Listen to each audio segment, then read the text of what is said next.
Hello friends, अब ये video में मैं आपको एग्जाम्पल नंबर 8 और एग्जाम्पल नंबर 9 क्लियर करवाने का ट्राई कर रहा हूँ। Let's see. In this sum mister D has two house, one is Navrangpura, second is Shahibag. One is Navrangpura, second is Shahibag. Municipal value is given, fair rent is given, annual rent receivable is given, standard rent, unrealized rent, vacancy period, local tax paid, interest on loan taken for the mortgage, Navrangpura house for construction of house. जो आप देख सकते हो यहाँ पे कि भाई construction of house के लिए ये लोन ली है, डिडक्शन मिलेगा. ओके, मकान के लिए, हाउस के लिए अगर ये लोन ली है तो आपको डिडक्शन मिलेगा, अदरवाइज नहीं मिलेगा. Interest on loan taken for the mortgage of loan its construction. अच्छा, कंस्ट्रक्शन के लिए ये भी ली है तो ये डिडक्शन भी मिलेगा. रिपेयर इंश्योरेंस चार्जेस, अच्छा कोई भी एक्सपेंस नहीं मिलेंगे डिडक्शन. अगर यह लिखा होता repair insurance charges taken for tenant के लिए होता तो एनुअल रेंट रिसीवेबल में से माइनस होता, अदरवाइज कोई भी एक्सपेंस आपको लेने नहीं है. मतलब रिपेयर वाला पॉइंट आपके कोई काम का नहीं है. कैसे होगा सम? बहुत इजी है, दोनों अपने रेंट पे दिए हैं तो आगे किया था वैसे ही है. ऐसे देखने जाए तो फटाफट मैं एक्सप्लेन कर रहा हूँ, ऊपर से एक बार कॉपी कर दूँ, फिर मुझे वैल्यू पुटअप करनी रहेगी.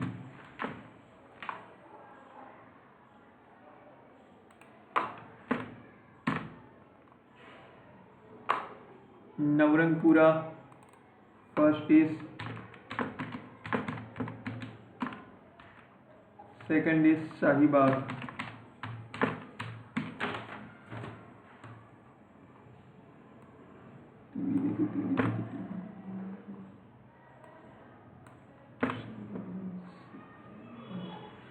सबसे पहले देखिए म्युनिसिपल वैल्यू दी है, वो लिख देता हूं मैं. फिर फेयर रेंट दिया हुआ है 81,000, वो लिख देता हूं मैं. अच्छा, फिर दिया annual rent receivable 165,21,000.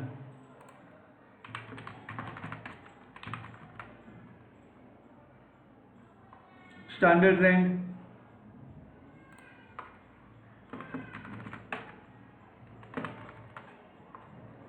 Unrealised rent,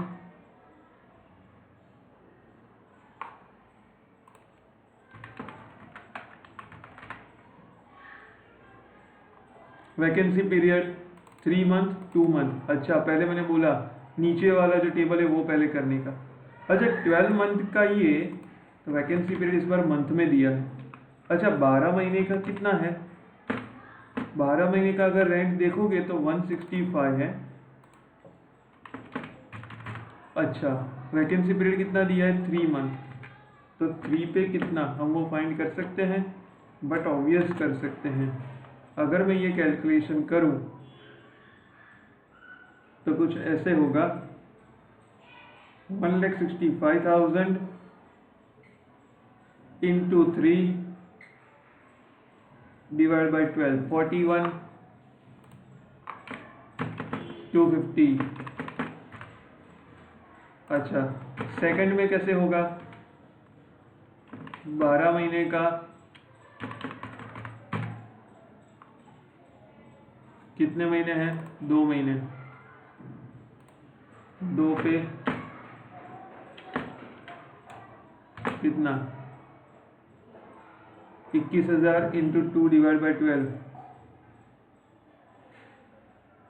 3500. Okay, actual rent receivable में से वो माइनस करेंगे, 1,65,000 माइनस 41,250, सो 123,750. 21,000 माइनस 3,500, 17,500. अनरियलाइज रेंट माइनस कर देवे तो 1,21,000. अच्छा यहाँ पे 13,500। अच्छा विच एवर इज हायर। अच्छा ओह वो हमने कर दिया, एक एक पॉइंट था। अच्छा मैं कहाँ पहुँचा था मैं भूल गया। Annual rent receivable standard rate unrealised rent आ गया। अच्छा अनरियलाइज रेंट वैकेंसी पीरियड आ गया। Local tax 10,4500। अच्छा ये भी मैं डिलीट कर दूँ एक बार ताकि आपको क्लियर हो सके। अच्छा municipal tax 10,400।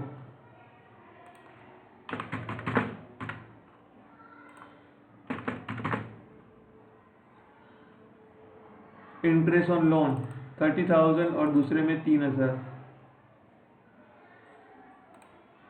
Interest on loan 30,000 दूसरे में 3,000। ओके आगे देखते हैं। रिपेयर तो लेंगे नहीं, ख़त्म। बस अब कैलकुलेशन चालू करो। Whichever is higher 90,000 and 15,000। Whichever is lower 75,000 15,000। अच्छा वैकेंसी पीरियड 41 240 एंड 3500। अच्छा 41 250 75,000 में से 41 250 माइनस करेंगे तो 75,000 माइनस 41 250 33,750 33,750 और यहाँ पे 11,500। ओके अब यहाँ पे 33,500 750 121 विच एवर इज हायर कितना आएगा 1,21,000 1,21,000। अच्छा यहाँ पे 11,500 13,500 सो 13,500।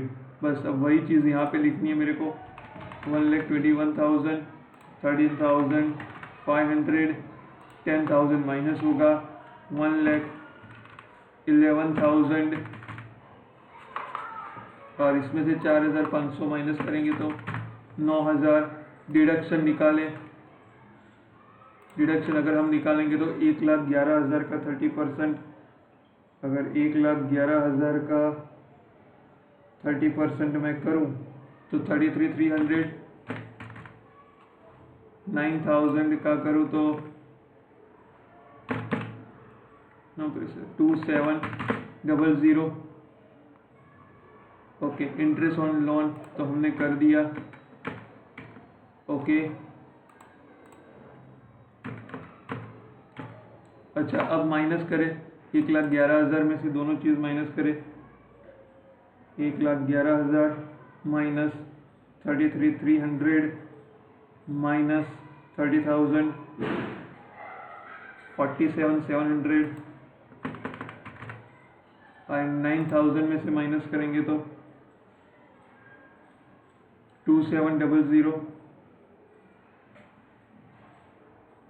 Minus 3,000 3,300। This are income from house rent. बहुत सिंपल सम था, कुछ इसमें नई चीज़ नहीं थी, इसमें कोई नई चीज़ नहीं थी। आपको ये सम समझ में आया होगा, अच्छी तरह से समझ में आया होगा। मैं एक्सपेक्ट करता हूँ कि आपको आया ही होगा। Okay yes next point is very important जो मैं अभी आपको एक्सप्लेन करने जा रहा हूँ। ओके नेक्स्ट सम है एग्जाम्पल नंबर 9। एग्जाम्पल नंबर 9 क्या है? Mister Z has 4 houses. देखो 4 हाउस है, particular of which are as follow. देखो 4 हाउस दिए गए आपको A B C D। आपको 4 हाउस दिए गए हैं A B C D। अच्छा उसका मतलब क्या होगा? सबसे पहले मैं ये आपको समझाऊं तो एक हाउस है लेट आउट, मतलब वो आपने रेंट पे दिया हुआ है। एक हाउस है लेट आउट जो आपने रेंट पे दिया हुआ है। ओके बाकी 3 हाउस सेल्फ ऑक्यूपाइड है। सेल्फ ऑक्यूपाइड का मतलब क्या होता है कि आप ये 3 मकान में रहते हो। Okay, as per new provision आप सेल्फ ऑक्यूपाइड हाउस 2 रख सकते हो। आप सेल्फ ऑक्यूपाइड हाउस 2 रख सकते हो। और जब भी सेल्फ ऑक्यूपाइड हाउस हो तो आपको क्या करने का कि भाई उसका आंसर NAV से चालू होगा। उसका आंसर NAV से चालू होगा, बाकी सबका आंसर म्युनिसिपल वैल्यू से चालू होगा। अच्छा, सपोज मेरे पास 2 से ज्यादा सेल्फ ऑक्यूपाइड हाउस हो तो अगर मेरे पास 2 से ज्यादा सेल्फ ऑक्यूपाइड हाउस है तो मुझे क्या करना होगा, मुझे 2 हाउस सेल्फ ऑक्यूपाइड रखने हैं, NAV नील करनी है। 2 हाउस सेल्फ ऑक्यूपाइड करने हैं, NAV नील करनी है। और बाकी के हाउस जितने भी बाकी के हैं वो डीम्ड लेट आउट माना जाएगा। डीम्ड लेट आउट का मतलब आपने उसको रेंट पे दिया है ऐसा माना जाएगा। Okay, yes. अब क्वेश्चन ये हुआ कि ए है वो लेट आउट है, मतलब रेंट पे दिया है, तो उसका कैलकुलेशन मैंने अभी आगे बताया उस तरह से होगा। अभी मैंने आगे बताया उस तरह से उसका कैलकुलेशन होगा। बट सेल्फ ऑक्यूपाइड 3 है, मैंने बोला 2 को सेल्फ ऑक्यूपाइड रख के NAV नील से आपका आंसर शुरू करो। आपका आंसर NAV नील से शुरू करो। बट ये केस में क्वेश्चन ये होता है कौन से 2 का सेल्फ ऑक्यूपाइड माना जाए। क्या B and C self occupied माने, या तो C और D माने, या तो B और D सेल्फ ऑक्यूपाइड माने।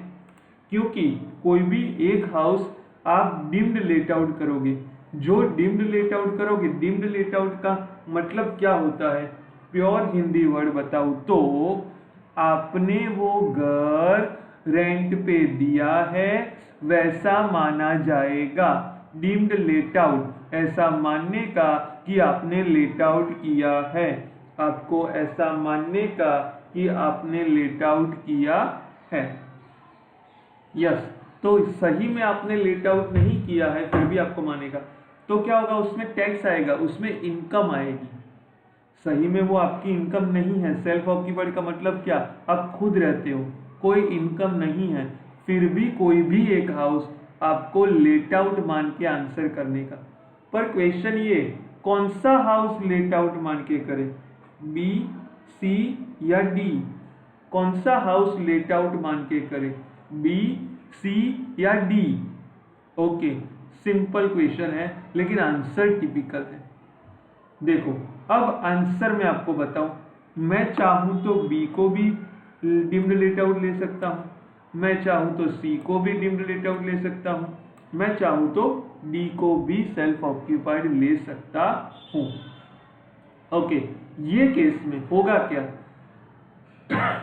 अच्छा, ये केस में होगा क्या कि आप कोई भी ले सकते हो, पर आपको कौन सा लेना होगा डिम्ड लेट आउट, जिसमें आपका टैक्स कम आए वो लेने का, जिसमें आपका टैक्स कम आए वो लेने का। जब भी ऐसा सम आए, पहले तो जो लेट आउट वाला हाउस है ना वो क्वेश्चन पूरा कर दो। सेल्फ ऑक्यूपाइड वाले जितने भी हाउस है वो बाद में गिनना, पहले जो लेट आउट वाला जो हाउस है उसका आंसर पूरा निकाल लो। जितने भी लेट आउट वाले उसका आंसर निकाल लो।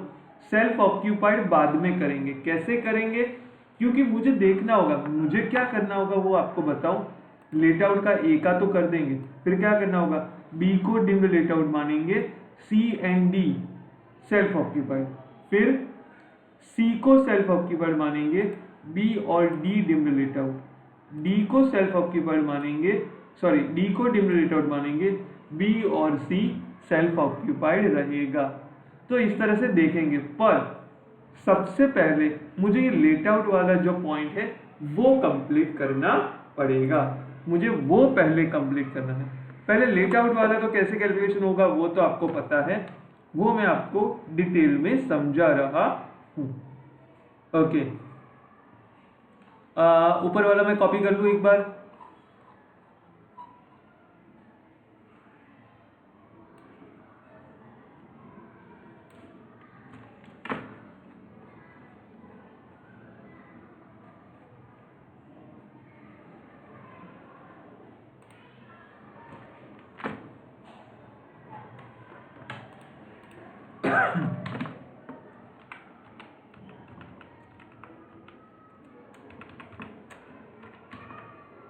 ओके, अब मैं आपको ये समझा रहा हूं। ए, mister Z is there.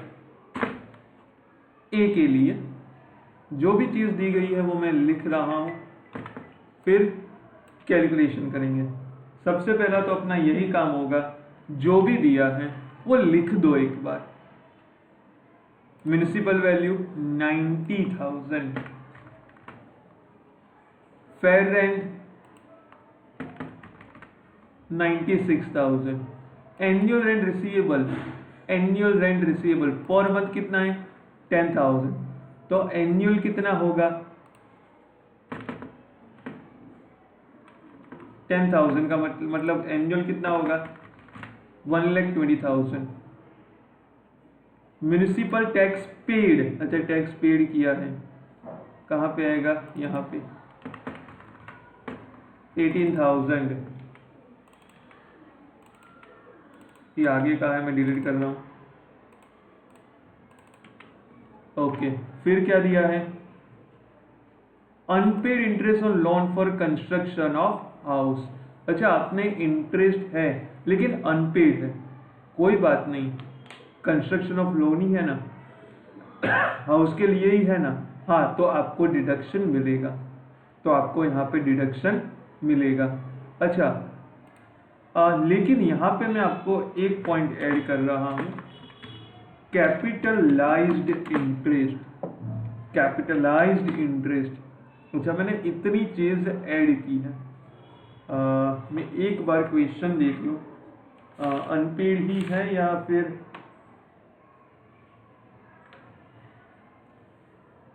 Just 1 minute.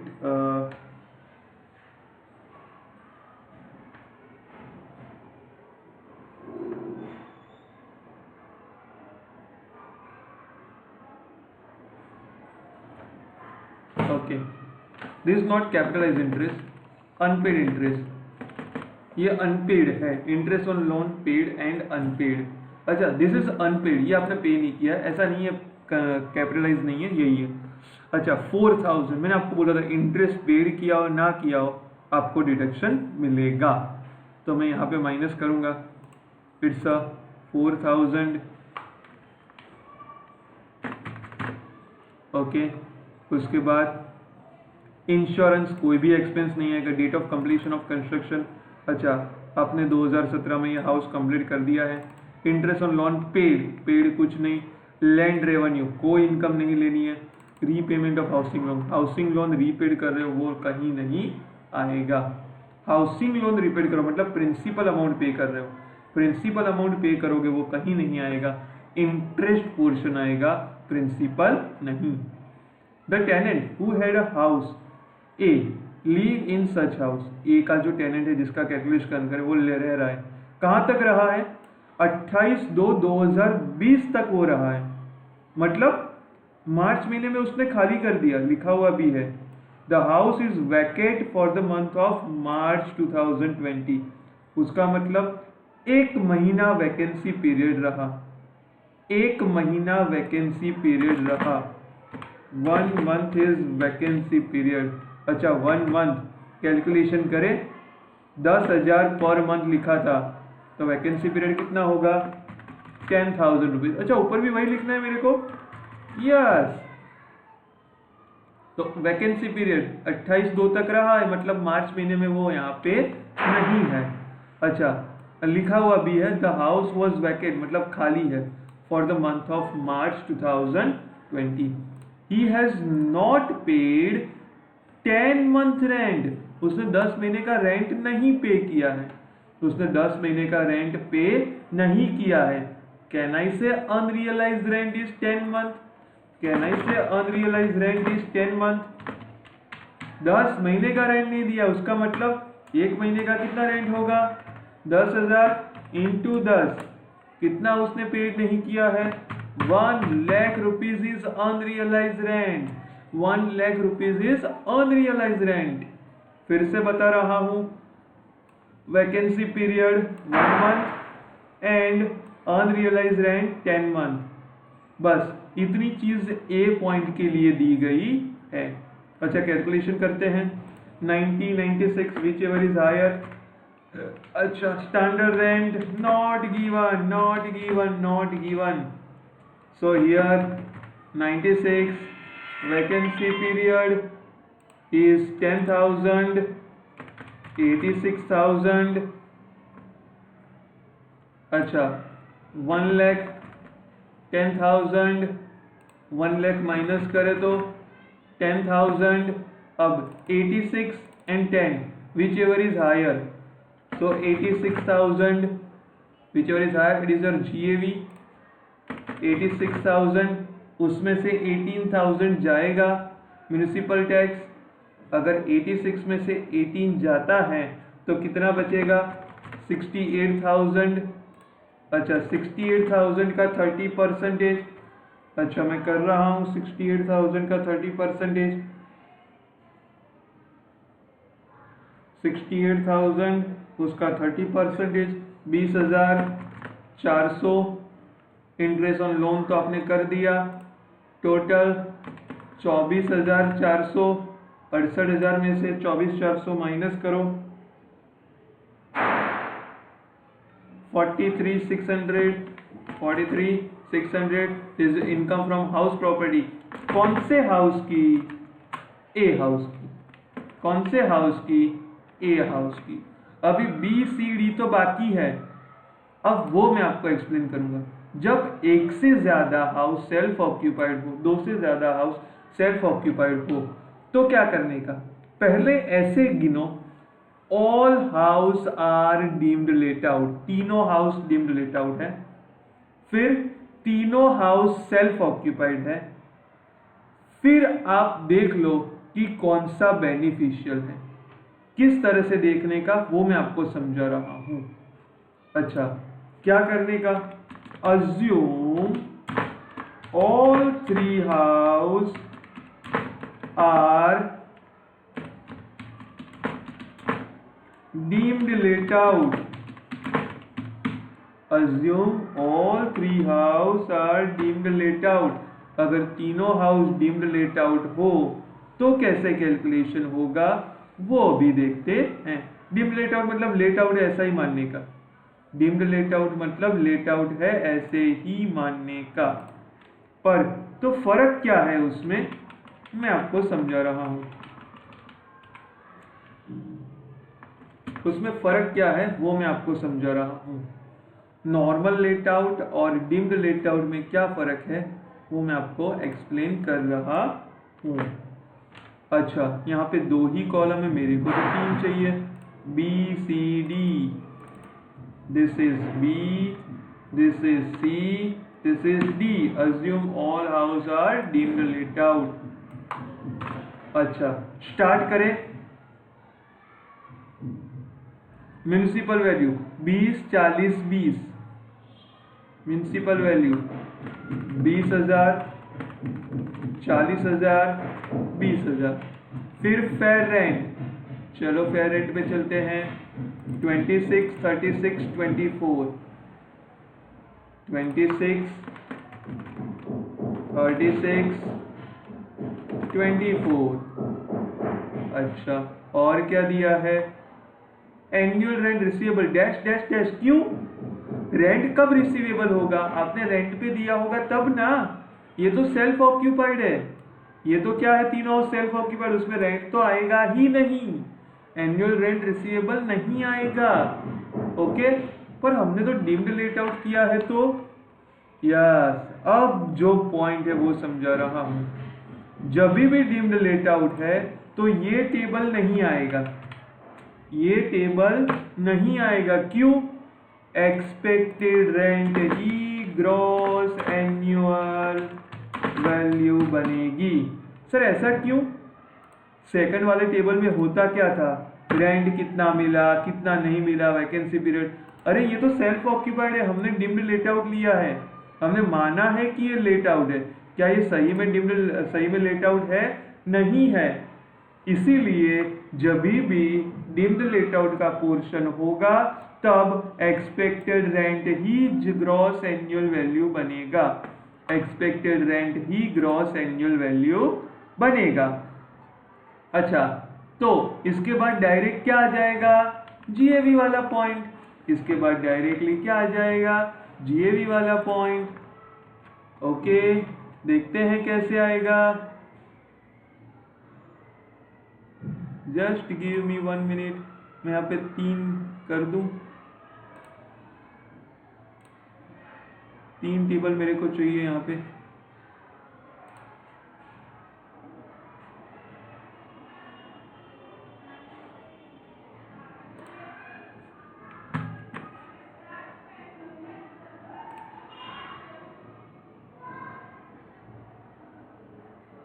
दो मिनट।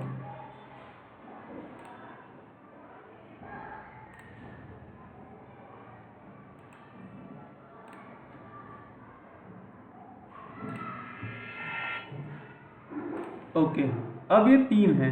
अब मैं आपको एक्सप्लेन कर रहा हूं कैसे होगा ये। अच्छा, देखेंगे ये कैसे होगा। जो भी चीज़ आती जा रही है मैं आपको एक्सप्लेन करते जा रहा हूँ। जो भी चीज़ आती जा रही है मैं आपको एक्सप्लेन करते जा रहा हूँ यहाँ पे। Okay, B C D. अच्छा, ये जी ए वी है ही। लेट वी सी क्या दिया है, municipal tax 10% of municipal value. Second में 10% म्यूनिसिपल, लेकिन अनपेड है। म्यूनिसिपल टैक्स पेड है तो ही लेने का। और लास्ट में भी कितना लिखा है, 10%। ओके, तो वो अमाउंट मैं लिख दूं, 10% of municipal value. Municipal value 20,000 मतलब 2,000। दूसरे में 0 क्योंकि अनपेड है। तीसरे में 2,000। म्यूनिसिपल वैल्यू का 10% मैंने किया। सी में इसलिए नहीं लिया क्योंकि वो अनपेड है, इसीलिए। अनपेड इंटरेस्ट, अच्छा इंटरेस्ट ले सकते हैं। इंटरेस्ट देखो कितना है, 6, 3, 2। 6, 3, 2। ओके, तो तीनों का ले लेंगे हम।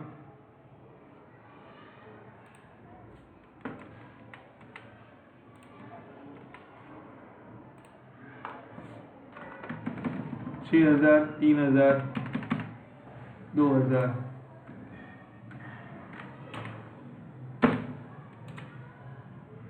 6,000, 3,000, 2,000। ये मैं पोस्ट में लिखूंगा क्योंकि कुछ नहीं दिया उसका मतलब ये करंट ईयर का है। कुछ नहीं दिया उसका मतलब ये करंट ईयर का है। आगे बढ़ रहा हूं मैं। अच्छा, डेट ऑफ कंप्लीशन ये 2015 में कंप्लीट हुआ। हमारा कौन सा साल चल रहा है, 19-20। 16 में, 19 में। Interest on loan paid during construction period. Construction period मतलब आप जब ये बना रहे थे ना, कंस्ट्रक्ट किया ना, उसके पहले का ये इंटरेस्ट है। याद करो, कंस्ट्रक्शन पीरियड का इंटरेस्ट कंस्ट्रक्शन कंप्लीट होने के बाद 5 साल 1/5 डिडक्शन मिलेगा। कंस्ट्रक्शन पीरियड का इंटरेस्ट 5 साल कंस्ट्रक्शन कंप्लीट होने के बाद 5 साल उसका डिडक्शन मिलेगा। मतलब ये 2015 है तो 16, 17, 18, 19, 20 हमारा कौन सा साल है, 20। ओके, तो हमें डिडक्शन मिलेगा कितना, जितना पेड किया उसका 1/5। अच्छा, 16, 17, 18, 19, 20, 21 तक हर साल 1/5 मिलेगा 12,000 का। और 19 इसमें 20, 21, 22, 23, 24 5 साल, ये भी इसका 1/5 मिलेगा। मतलब 10,000 का 1/5, 12,000 का 1/5 एंड 5,000 का 1/5। 10,000 का 1/5 2,000, 12,000 का 1/5 देखते हैं, उसको बोलोगे आप प्री कंस्ट्रक्शन इंटरेस्ट। 12,000 का 1/5 2,400 और 5,000 का 1/5 1,000। ओके, वो मैंने लिख दिया। अच्छा, आगे लैंड रेवेन्यू कहीं नहीं आएगा। रीपेमेंट अभी भी मैंने आपको बताया, हाउस का रीपेमेंट करो, प्रिंसिपल अमाउंट कहीं नहीं आएगी। अच्छा, सब चीज़ आ गई। ये डिम्ड लेटआउट के तौर पे मैं कर रहा हूँ। Whichever is higher, 26,000, 40,000 and 24,000। Standard rent not given,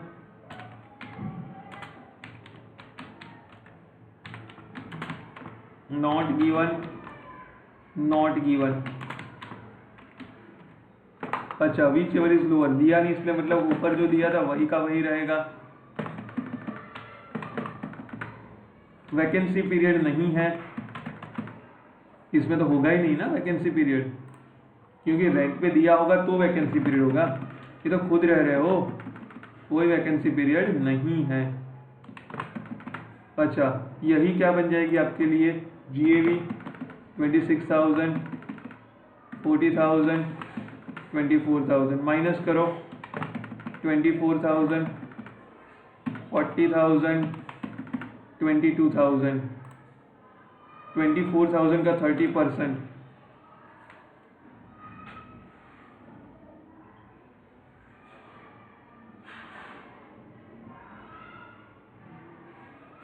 7,200, 40,000 का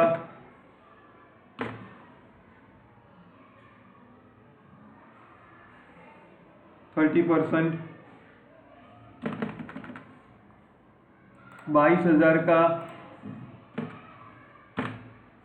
30%,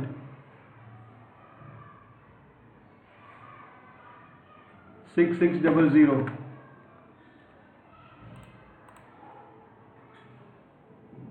24,000 माइनस 7,200 माइनस 8,000, मतलब पहले में आएगा 8,800। अच्छा, 40,000 में से माइनस करेंगे ये सब, 40,000 minus 12,000 minus 2,400 minus 3,000, 22,600। Okay, and last में 22,000 माइनस 6,600 माइनस 3,000, 12,400। ये मैंने क्या किया कि भाई assume all house are deemed let out. अब नेक्स्ट पॉइंट मुझे क्या करने का, assume all 3 house are self occupied. Assume all house are self occupied. अगर सेल्फ ऑक्यूपाइड होगा तो आपका आंसर कहां से शुरू होगा, NAV से। आपका आंसर कहां से शुरू होगा, NAV से। ओके, यस, तो क्या करेंगे, नील नील नील, स्टैंडर्ड डिडक्शन नील, स्टैंडर्ड डिडक्शन नील, स्टैंडर्ड डिडक्शन नील। इंटरेस्ट रहेगा, इंटरेस्ट रहेगा 2,000, 6,000, तो यहाँ पे क्या आएगा, लॉस 8,000। यहाँ पे क्या होगा, 5,400, और यहाँ पे sorry minus 5,400, it's a loss. और इसमें माइनस 3,000। पर तीनों को आप सेल्फ ऑक्यूपाइड नहीं ले सकते, तीनों को डिम्ड लेट आउट नहीं ले सकते। आपको क्या करना है, 2 को सेल्फ ऑक्यूपाइड लेना है और 1 को डिम्ड लेट आउट लेना है। 1 को तो लेट आउट ले ही लेना है, तो कैसे कैलकुलेशन होगा वो मैं अभी आपको समझा रहा हूं। ये सम 2-3 बार करना तो आपको बहुत ज्यादा क्लियर होगा ये। ओके, ऑप्शन देंगे हम पर्टिकुलर। अच्छा, पहला ऑप्शन क्या है कि ए तो लेट आउट है ही। ओके, ऑप्शन क्या, बी डिम्ड लेट आउट। अच्छा, फिर C deemed let out and D deemed let out. Okay, फिर किस तरह से होगा वो हम देखेंगे। अच्छा, किस किस की इनकम रखनी है, एक ए, बी, सी एंड डी। अच्छा, सबसे पहले कोई भी लेट आउट हो, डिम लेट आउट हो, एक ही इनकम फिक्स रहने वाली है, एक ही इनकम फिक्स रहने वाली है। ओके, अच्छा, मैं जब बोलूं बी डिम लेट आउट, उसका मतलब C and D self occupied. मैं बोलूं सी डिम लेट आउट मतलब B and D self occupied. मैं जब बोलूं डी डिम लेट आउट मतलब B and C self occupied. कैसे? सबसे पहले एक ही जो इनकम है वो लिख दूं मैं 43,600, उसमें तो कोई चेंज नहीं आने वाला, कुछ भी हो उसकी इनकम तो 43,600 ही रहेगी। अच्छा, अब क्या है? बी डिम्ड लेट आउट, तो बी के कॉलम में डिम्ड लेट आउट वाला लिख दो। बी का डिम्ड लेट आउट कितना है? 8,800। ओके, अच्छा सिर्फ डिम्ड लेट आउट वाला ही लिखो। सी डिम्ड लेट आउट, तो सी के कॉलम में सी का डिम्ड लेट आउट वाला लिखो 22,600। सी के कॉलम में। Okay, D deemed let out, D के कॉलम में डिम्ड लेट आउट वाला लिखो 12,400। ओके, मतलब बी डिम्ड लेट आउट हुआ तो सी एंड डी क्या होंगे? Self occupied. देखो सेल्फ ऑक्यूपाइड में सी कितना है? -5400। अच्छा, डी कितना है? -3000। अच्छा, कहाँ से लेने का वो मैं सिर्फ लिख देता हूँ तो आपको वो ध्यान में रहे। ये सेल्फ ऑक्यूपाइड में से लिया मैंने। ओके, ये सेल्फ ऑक्यूपाइड में से लिया। अच्छा, यहाँ पे ये सेल्फ ऑक्यूपाइड में से लेंगे। देखो बी को सेल्फ ऑक्यूपाइड लेना है अभी। -8,000 कहाँ से लिया मैंने? सेल्फ ऑक्यूपाइड में से। अच्छा, ये सेल्फ ऑक्यूपाइड में से। ओके, अब B and C -8,000 -5400 self occupied. Okay, देखो एक डिम्ड लेट आउट लिया तो बाकी दो सेल्फ ऑक्यूपाइड लेंगे। ओके, अब क्या करेंगे हम? टोटल चारों तरीके से ले लेंगे, कितना टोटल हो रहा है वो। अगर बी डिम्ड लेट आउट होते हैं तो कितना आएगा? 43,600 प्लस 8,800 माइनस 5,400 माइनस 3,000, मतलब 44,000। सेकंड में 43,600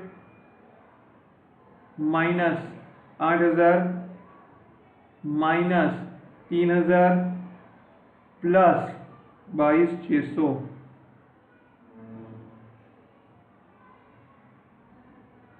55,200 लास्ट 43,600 माइनस 8,000 माइनस 5,400 प्लस 12,400, 42,600। अच्छा, आपने तीनों वे से कर लिया कि भाई इसको डिम्ड लेट आउट मान लेते, बाकी दो सेल्फ ऑक्यूपाइड। हर एक तरह से आपने इनकम निकाल ली। आपको क्या करने का? जिसमें सबसे कम इनकम आ रही है वो ऑप्शन एक्सेप्ट करोगे। क्यों? क्योंकि इनकम अगर कम होगी तो बट ऑब्वियस टैक्स कम आएगा। ओके, सो मैं वो लिख रहा हूं। So we will take house D is deemed let out so that